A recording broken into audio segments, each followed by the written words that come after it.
L-aħħar kelma li dwiet fil-Vanġelu tal-lum kienet dejn.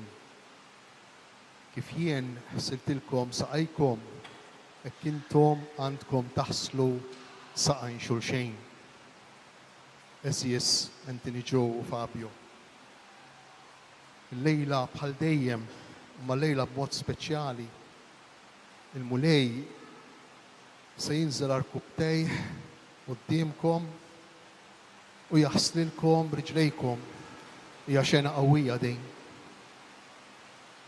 Xena qawwija li maħniex konxi minnha, imma fil-fatt il-mulej qudiemna l-koll kemm aħna. Mod speċjali aħna ikkonsagrati u magħżulejn bħala qaddejja tiegħu.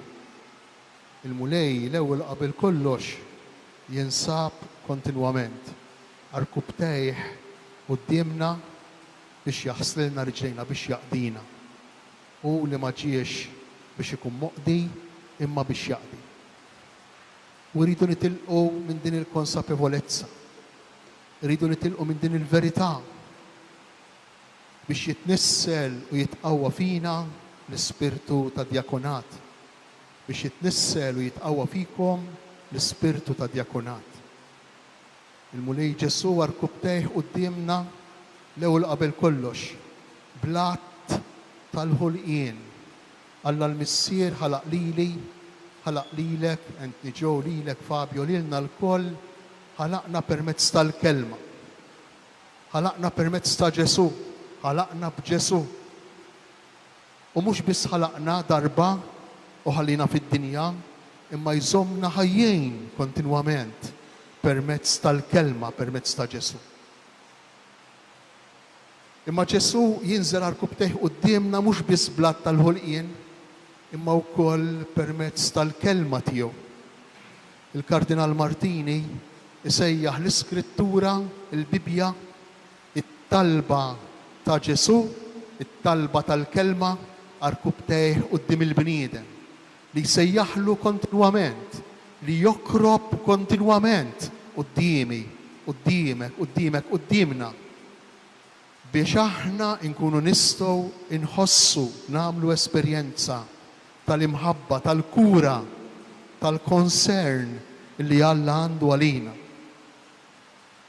U din l-imħabba, dan il-qadi, dan Ġesu li jinżel arkubtejh qudiemna, dan Ġesu li jaqdina, dan Ġesu li jaħslilna riġlejna, nistgħu nħossuh u ngħixuh b'mod speċjali f'dak li qegħdin niċċelebraw fl-Ewkaristija. Ġesu li jingħata għalina bħala ħobs li jitkisser, jintaħan fis-sninna, jintaħan f'omna, jsir parti magħna, jidħol fina, jsir aħna nsiru hu propju biex jurina, biex ikun sinjal kontinwu ta' qadi. U jeħtieġ il-lejla il-koll kemm aħna nġeddu l-ewwel qabel kollox din il-konsapevolezza ta' Alla li jaqdina f'Ġesu, ta' Alla li jinżel arkubtejh qudiemna f'Ġesu. Għaliex? Għax jekk aħna ma nindunawx li hu jaħslilna riġlejna kontinwament, ħajkun diffiċli għalina biex naħslu riġlejn l-oħrajn, biex naħslu saqajn l-oħrajn. U din hija verità li ngħixuha kontinwament. Faċli għalina aħna msejħejn bħala qaddejja li il-qadi jistaħba jilbes maskla ta' poter. Faċli immens għalina li l-qadi jilbes maskla ta' realizzazzjoni ta' nfusna, ta' twettiq ta' nfusna, ta' twettiq tal-bżonnijiet tagħna. Faċli immens, faċli ħafna. Sakemm aħna ma nħossux kontinwament lil Ġesu li jaqdina, dan li jottalina, jottalikom il-koll, jottalina l-koll. Aħna bħala Kristjani imsejħejn biex identifikati mal-persuna ta' Ġesu l-ewwel qabel kollox inħossu l-qadi kontinwu tiegħu biex aħna bħalu nsiru qaddejja ta' xulxejn. Imma jekk ma nħossux il-qadi tiegħu, allura l-ħajja tagħna ssejr protagonizmu personali. Allura l-vokazzjoni tiegħi ssejr verament tkun vokazzjoni tiegħi, mhux risposta għal sejħa li qiegħed jagħmilli Alla. Issir protagonizmu, issir pjan, proġett personali ta' ħajja. Kemmu faċli li aħna l-kol naqgħu fija. Kemmu faċli li aħna l-kol naqgħu fija. Kemmu faċli nisemgħu l-Vanġelu.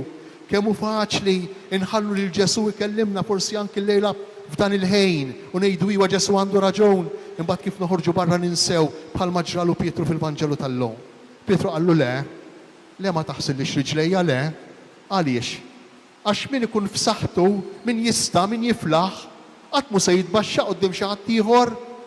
Pietru għalih l-idea tal-bidem f'saħħtu, l-idea tal-bidem realizzat, kienet tal-bidem li jkun moqdi kontinwament. Kienet tal-bidem li l-oħrajn ta' madwaru ikunu sempliċement mezz biex jissodisfa l-bżonnijiet tiegħu, biex jissodisfa x-xewqat tiegħu, biex jissodisfa il-kilba l-protagonizmu personali. Huwa riskju kbir, illi mbagħad jitfana fiex jitfana. Jitfana f'ħafna sens ta' frustrazzjoni, jitfana f'ħafna sens ta' dwejja. Hekk iċ-ċelebrazzjoni li qed nagħmlu l-lejla ta' djakunat tagħkom trid tqanqal fina l-koll fiha l-ewwel wieħed. Din ix-xewqa li nkunu veri għaddejja, din ix-xewqa li jkollna konsapevolezza tal-qadi kontinwu li jagħmel miegħi il-mulej, li jagħmel Alla magħna, biex jien imbagħad inkun nista' ninżel arkubtejja b'sempliċità, mingħajr sens ta' vittimizmu, mingħajr sens ta' eroiżmu, ninżel arkubtejja b'naturalezza u naqdi lill-oħrajn mingħajr ma nabbihom bil-pejs li jien qiegħed naqdihom. Kemm huma veritajiet profondi li qegħdin niċċelebraw. Kemm hija esperjenza qawwija li aħna msejħin nagħmlu. Kemm hija realtà umana, verità umana li tagħmilna verament bnedmejn. Aħna għalhekk bnedmejn imsejħejn biex verament bħal Ġesu norbtu l-fardal magħna u ma nħolluh qatt, ma nneħħuh qatt, nilbsu li ma mantar nilbsu dak il-fardal jibqa' hemm bħalma baqa fil-Vanġelu tal-lum. Kemm hi verità qawwija, kemm hu riskju dak li jiġri lil Pietru jgħidu le ma taħsillix riġlejja. U meta Ġesu jikkonvinċih, Pietru jerġa' joġġezzjona u jgħidlu tittaħsilni kif ngħidlek jien, tittaqdini kif ngħidlek jien.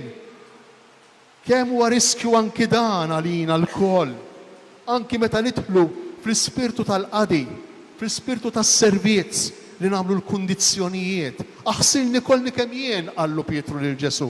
Ġesu qallu le, ħallini naħslek, ħallini naqdik kif irrid jien.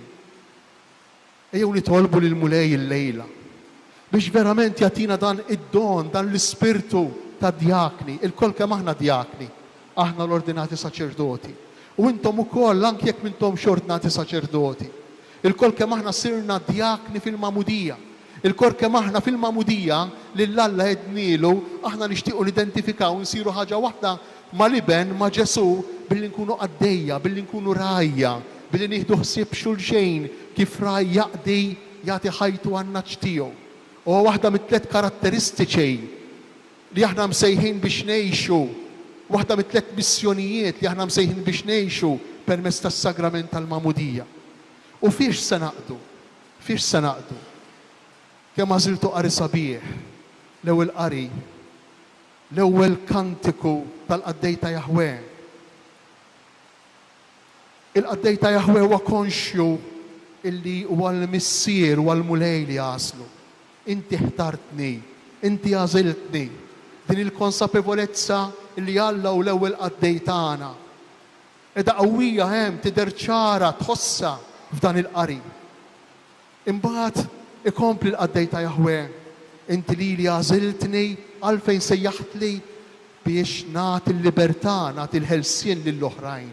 Kemm għandna bżonna l-libertà, kemm aħna skjavi, mhux ta' nies mhux ta' persuni oħrajn, forsi wkoll xi kultant, imma l-ewwel qabel kollox skjavi tal-bżonnijiet tagħna, skjavi tagħna nfusna, kemm għandna bżonn il-ħelsien, kemm għandna bżonn lil Ġesu li jinżel arkubtejh qudiemna u nkunu konxji u jgħinna nħossu dil-imħabba tiegħu li tilliberana mis-sens kbir ta' realizzazzjoni li kultant ngħixu, tilliberana mis-sens kbir ta' utilità li kultant ngħixu, tilliberana mis-sens kbir ta' protagonizmu, mis-sens kbir ta' entitlement, li jien għandi dritt għal xi ħaġa, mis-sens kbir ta' poter, kemm għandna bżonna dejn fil-ħajja tagħna, kemm għandna bżonn din il-libertà. Il-kol kemm aħna ma' mod speċjali aħna s-saċerdoti. Għax faċli ħafna li dak li jibda b'qadi jispiċċa b'poter, faċli immens kif jiġrilu Pietru. U din il-libertà għandna bżonna l-ewwel aħna biex imbagħad inkunu nistgħu nagħtuha lill-oħrajn b'ħafna delikatezza, b'ħafna mħabba. Il-għaddej ta' Jahwe tal-profeta Iżajija huwa msejjaħ ukoll biex jiftaħ għajnejn il-għomja, mhux biex biss jagħti l-ħelsien, imma biex jiftaħ għajnejn il-għomja, biex joħroġ in-nies mid-dlam. Dan hu l-ogħla qadi, l-ikbar qadi li aħna msejħin għalih bħala saċerdoti. Aħna għaddejja tan-nies, aħna maħniex għaddejja ta' strutturi, aħna maħniex għaddejja ta' pjanijiet jew ta' proġetti, aħna għaddejja tan-nies, aħna għaddejja tal-poplu Alla. Il-mulej lilna jixtieqna, lilna żilna biex verament ngħinu lill-bnedmejn, lill-poplu Alla jiftħu għajnejhom joħorġu mid-dlam. U meta aħna bekkjati minn din l-awareness, meta aħna konxji li l-mulej sejħilna, li l-mulej għażilna, li l-mulej tagħna l-ispirtu tiegħu, hekk qal il-qaddej ta' Jahwe fl-ewwel kantiku tal-profeta Iżajja. Meta aħna konxji minn dan kollu, allura ir-reżiljenza tiġi weħida. San Pawl qal ma naqtax qalbi nxandar lil Ġesu. Għax jien imsejjaħ biex nagħmel dan, m'iniex imsejjaħ biex nagħmel xi ħaġa oħra. Il-profeta Iżajija meta jitkellem il-qaddej ta' Jahwe, il-qaddej ta' Jahwe jgħid li huwa lest li jlaqqat it-tajjejr, lest li jlaqqat is-swat, lest imma però laqas ma mġelġla ma jiksiriex, li mhux biħin hemm ma jitfiex, lest li jkompli jaqdi, akkost li jbati, li jaqdi bl-imħabba, li jaqdi b'ġenerożità lill-persuni, mod speċjali lill-persuni li huma fil-bżonn. Dan hu id-djakunat.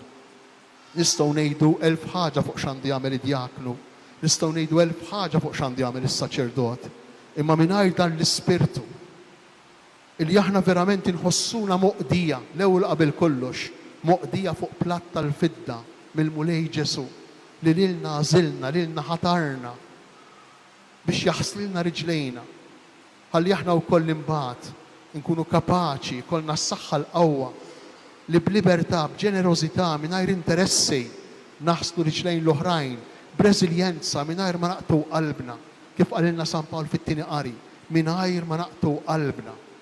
Kemm jaħkimna l-qtuħ ta' qalb kultant fil-ħajja tagħna, kemm taħkimna s-sens ta' frustrazzjoni kultant fil-ħajja tagħna, kemm naraw is-swiet qudiemna, kemm ngħixu il-pejs it-toqol ta' dwejjaq fil-missjoni tagħna. Jiena llejla nixtieqek ngħid lili nnifsi meta ngħixu dan. Ngħid lili nnifsi, irrifletti Dun Anton, irrifletti.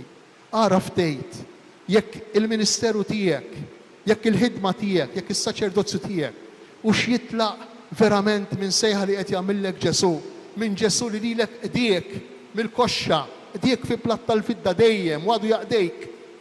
Hux ġej il-ministeru tiegħi minn sejħa li l-mulej qiegħed jagħmilli, jew inkella mill-protagoniżmu tiegħi, jew inkella minn dak li rrid jien, minn dak li mwaħħal f'moħħi jien, mill-ideat tiegħi, mill-proġetti tiegħi, mill-pjanijiet tiegħi. U nistgħu nibqgħu sejrejn, jew nitolbu lill-mulej biex jagħtina lilna l-koll, lili l-ewwel wieħed, lilna l-koll is-saċerdoti u lilkom li kull wieħed u kull waħda minnha msejħejn biex inkunu għaddejja. Jew nitolbu lill-mulej biex jagħtina din l-attitudni, dan id-don, dan l-ispirtu tiegħu, l-ispirtu ta' għaddej, għax jien ma ġejtx għalilna Ġesu biex inkun moqdi, imma biex naqdi u jkompli Ġesu biex nagħti ħajtek fidwa l-kotra. U li tagħti ħajtek ma jfissirx titbissem dejjem, li tagħti ħajtek ma jfissirx tkun kuntent dejjem, li tagħti ħajtek ma jfissirx tkun realizzat dejjem, li tagħti ħajtek ifisser tħobb, ifisser li ħajtek ma taħlijiex, li tagħti ħajtek ifisser li tgħix l-umanità verament fil-milja tagħha, dak li aħna msejħejn biex inkunu. Ikun infaħħar Ġesu Kristu.